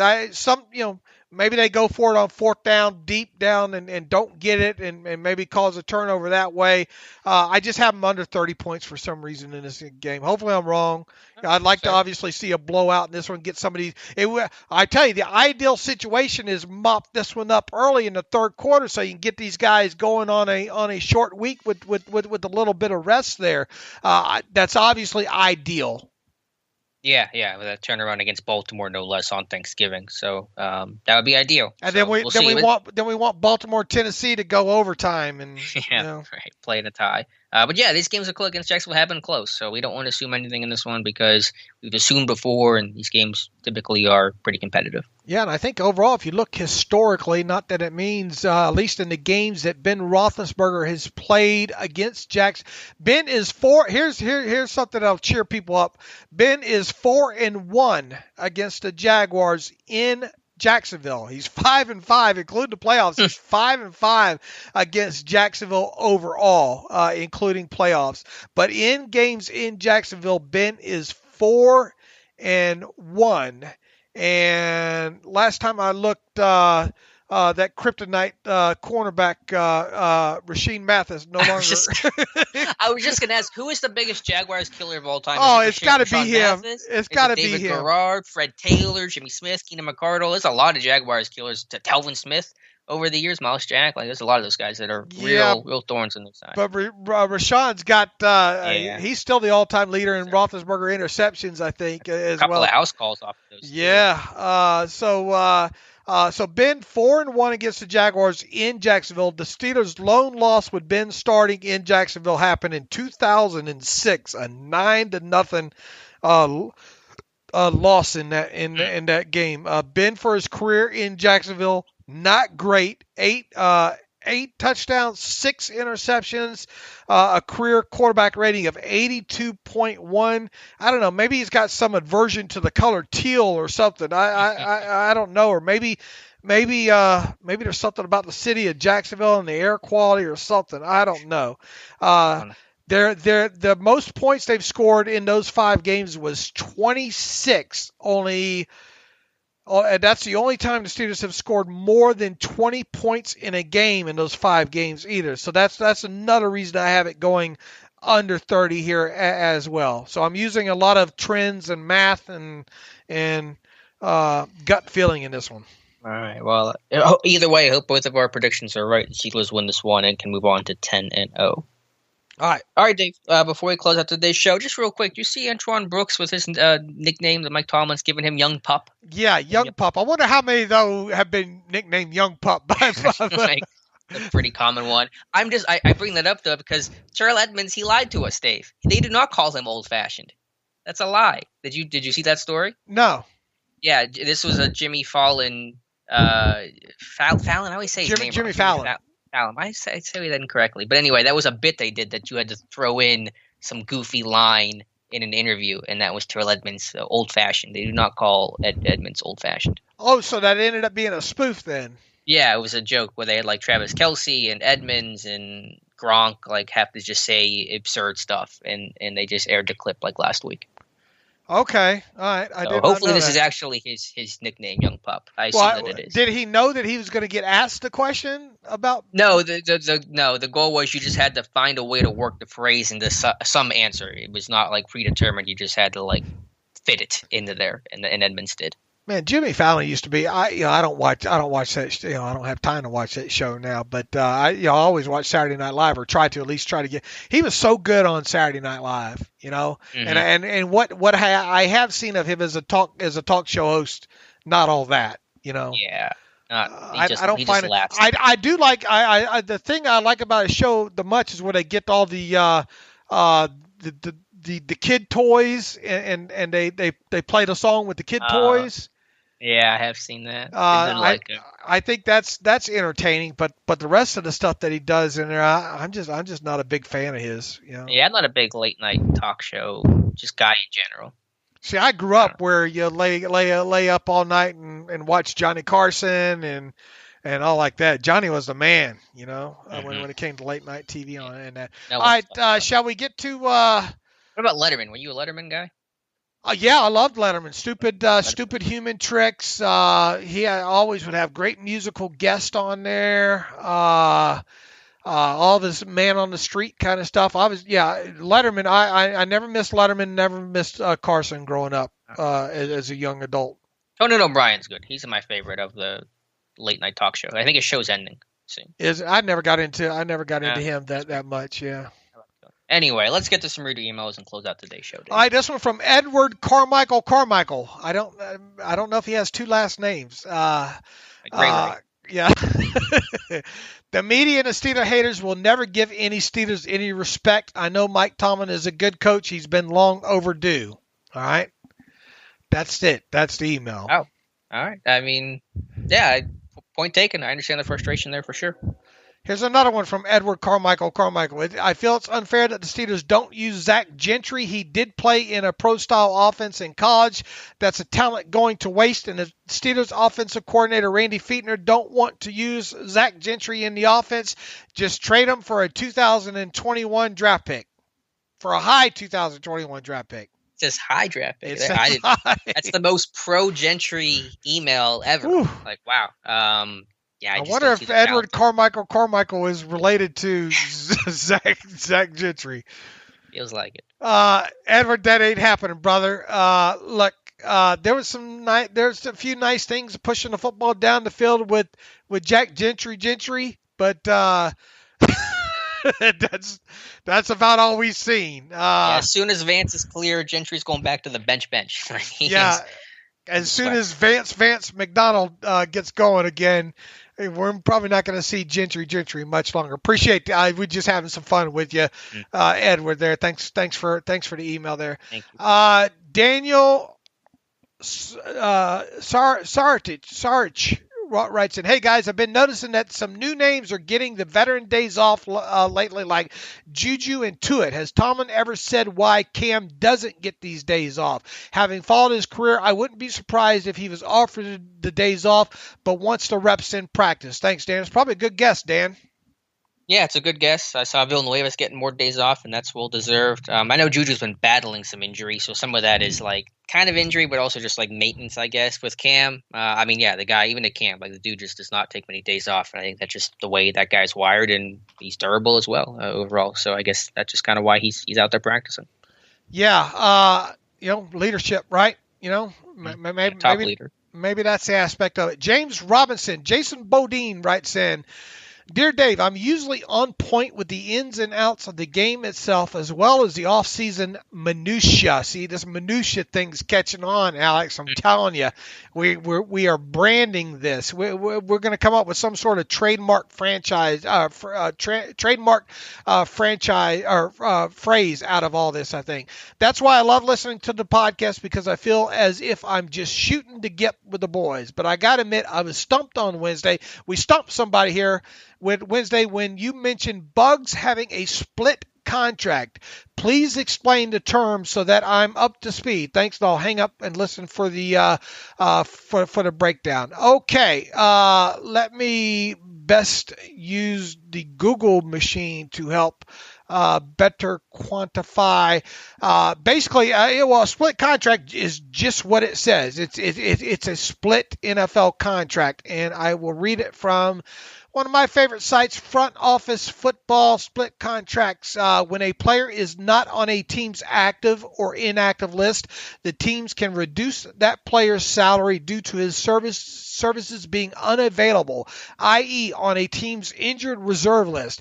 Many young players, typically late-round draft picks, will sign what are referred to as split contracts to reduce the financial burden to teams when a player isn't available to take the field. The CBA also sets minimums for the amount players can earn under a split contract. The split figure is included with an asterisk in paragraph 5, and paragraph 5 is your base salary of the standard NFL player contract. The minimum split salaries, blah, blah, blah, from 2017 are below here. Young, unproven players are far from the only players who receive split contracts. A veteran with durability concerns may also be asked to agree to a split paragraph 5 salary. If a player has 4 or more accrued seasons and makes a team's week 1 roster, his full salary is guaranteed for the rest of the season, whether his contracts include a split salary or not.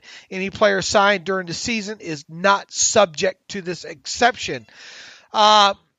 You see this, James, a lot of times with draft picks later than fourth round, third or fourth round. Usually you see these draft picks, and it usually happens in like their first and second years of the deal will be the stipulations. And normally this revolves around players going to IR. Okay, that's where you see it. So if a guy goes to IR and he has a split, what we call a split contract, that split contract salary is what kicks in. Now, here's the thing. It's a little bit different now when you have these 3-week terms on the IRs as well too.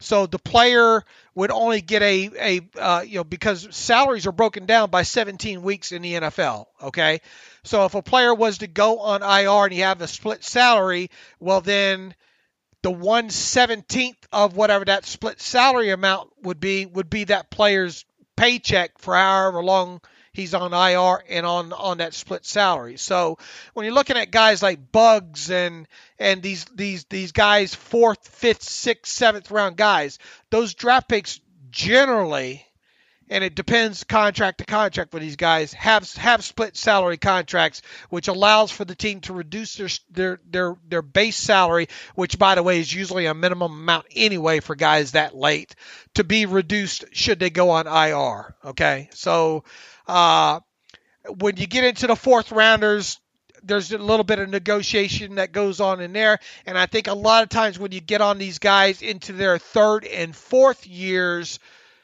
there's not split salaries involved, assuming they're still on the roster, yada, yada, those kind of things. So split salaries happen more than you think, especially when it comes to the Steelers. In fact, like I said, most of their draft picks and all of their rookie undrafted free agents, all those kids sign contracts with split salary agreements in them.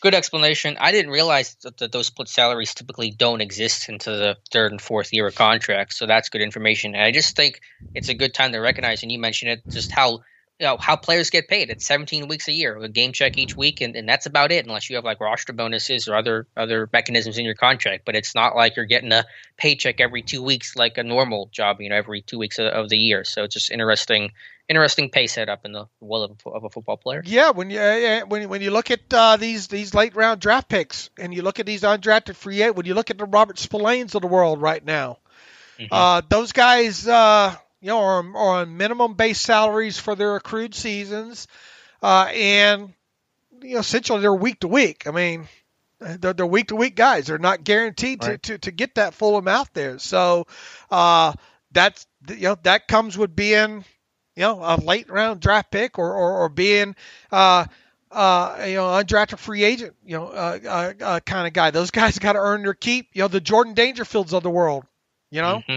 And they got to learn to manage that money because they don't get it for months at a time. In the off season, they aren't getting paid. I mean, they're getting maybe some stipends for off season workout stuff, but it's not like you're getting that check spread out over the entire year. All right. How about one more here from Quito, pronounced Quito Flournoy. I just watched the All-22 on the last 3 Steeler games, and I think I discovered the source of the running game woes. James Conner is missing the running lanes. There is a play, I believe, with 9 seconds remaining in the first quarter that Conner is stopped for a 6-yard loss. Before the snap, Matt Filer taps his right hip.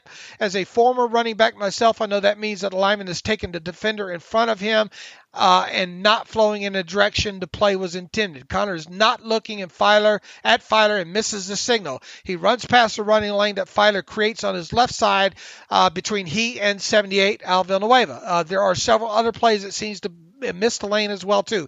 Have you noticed this, or is it just me being extra critical? Thanks for all you do and keep up the great work. I'm not recalling that specific player or specifically Filer with the signal there. I'm not doubting you there. Once again, though, I think, and Alex will say this as well too. Connor's part of the problem, but it's not all the problem. Yeah, it's all encompassing. So I don't doubt that. I mean, I know Randy Fichtner, I think 2 weeks ago, made a reference in the past to just ball placement issues, which is usually a reference and inference to the running game and guys not hitting the right hole. But I can show you plays where Filer seems to be struggling when he pulls and is not logging these guys when they spike inside, or is just struggling to kick them out, or has to take a sharper angle, or whatever the case needs to be. So when it's this bad, and it's bad, it's historically bad, as I've harped on several times throughout the week. I mean, it's hard to dial this down and distill it down and dilute it down, I should say, to just one guy, because it's all unit-wide failure. Look, if they can't, and we praised the Jacksonville run defense to some degree by calling them not awful in this game. Look, they've got some linebackers in Miles Jack and Joe Schobert. Good linebackers there at the second level there. That said, that defensive line of theirs should be able to be handled. In other words, what I'm getting at here is, oh boy, if we're having to talk about with this Steelers offense, with the time that they supposedly dedicated to the run game this week, if we're Monday morning talking about, man, why can't they get this going?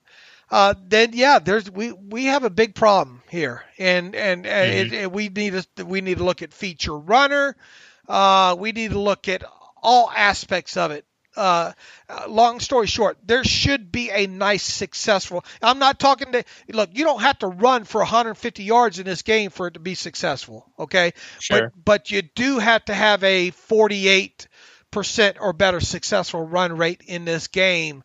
And if we're not talking about that on Monday, and God forbid if it ends up in a loss, there's some things we have to talk about here. You don't have to run the football yardage-wise to win in the NFL. You do have to run with some nice success rates in the NFL if you're going to win on a week in and week out, especially when you get into the playoffs here. So it's going to be interesting to analyze this thing and maybe what they did differently if they have hopefully some nice successful run rates. Yeah, maybe work on, and I meant to use this comment when we were talking about James Robinson and the Jaguars run game, my new favorite Tomlin phrase, the angular body position that he referenced for James Robinson. Maybe James Conner has to work on his angular body position, which just means pad level, but that's another factor. I think they just need to hit it, man. Runs, we talked about it. Okay, you don't want to get into a lot of these gap situations or whatnot. All right, don't pull the guards. All right, don't run the pin and pull unless you're going to run it all the way on the outside. But I don't want Eric Ebron having to be the pin. Yeah, no. I mean, you got to put your guys in positions to succeed and win. Vance McDonald was out there, it'd be a different story there, okay? Don't run so much true counter there with that jab. James Conner's not a jab step kind of back anyway. Jalen Samuels is more, but Jalen Samuels might not even play in this game, right? Mm-hmm. So if you're going to use Snell, if you're going to use Conner, if you're going to use McFarland in this game, just hand the ball and run up in some of these man blocking situations. Let them read the hole, read the second level defender, and go. Yeah, my reason for that is just that'll all but guarantee avoiding the negativity that Randy Fichtner wants to avoid. You're just getting 3-4 yards. It is a low ceiling, high floor approach where no, you're not likely to have a great running game. You're not probably going to bust off a 50-yard run by just running up the middle a lot, but that's going to get you 3 yards because Connor's a big back. He'll fall forward. He'll keep you on schedule. Won't put you in 2nd and 12. I just want this run game to be good in situational, goal line, short yardage, and just not get this offense and this pass game off schedule. They do that. That's good enough for me, at least right now. And go ahead and run some more of that motion too, right? Pre-snap motion. Now, does it have to be Claypool every time? No, I would like to see more McFarland and more Deontay Johnson maybe as a pre-snap guy. Yeah, I think overall I would, but I think Jacksonville handles motion pretty well and trying to run the ball in the perimeter with some of these fast flow linebackers. I want to find out they do, though. You want to find out? I don't know. I mean, maybe a couple times, yeah, but I think Jacksonville defends it better, and they travel their corners too, so the linebackers don't typically get displaced as much because the cornerbacks are just running with the motion. So we'll see, but just get it better. Just get it a little bit better, and we'll go from there. And I want to see something built off of this motion with the passing game. I'm waiting on it. Here's a prediction for you. Either finally, Derek Watt or McFarland on the wheel. I got to have it. This is the week. Watt on the wheel? Watt on the wheel. Watt or McFarland on the wheel. This is an ultimatum for me this week. I've got to have a wheel this week. All right. I don't know if Derek Watt's the guy. He can do it. He can do it. All right. He's going to blow that hamstring out again. I don't want that to happen, but he can do it. I am demanding the wheel for the win this week. All right. I don't know what to do with that. All right. What else did we miss? Anything? I hope not. I We're think 2 hours in, aren't we? I think we are. That's what we're good at here. We're getting longer in our old age here, Dave. We'll be back though on Monday to recap the game and hopefully talk about a 10-0 Pittsburgh Steelers team. All right, probably not a perfect game this week. I still felt that we came close to the perfect show the other day. But in the meantime, send us your suggestions on a minutia or a fungible T-shirt.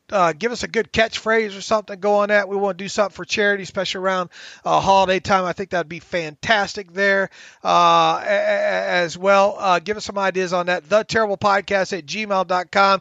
Let us know what you think of the show. If you have any questions, TheTerriblePodcast@gmail.com. You can follow me on Twitter @Steelers Depot. Follow Alex on Twitter @Alex_Kozora.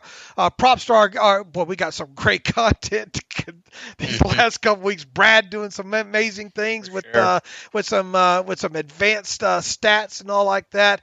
Just everybody, amazing job. Follow Alex on Twitter @Alex_Kozora. Follow the show @Terrible Podcast. Email the show TheTerriblePodcast@gmail.com. If you like what we do and want to donate to the cause, go to SteelersDepot.com and hit the ad-free button up right navigational bar if you want an ad-free subscription as well too. So Alex and I'll be back at it on Monday. Everybody enjoy your weekend.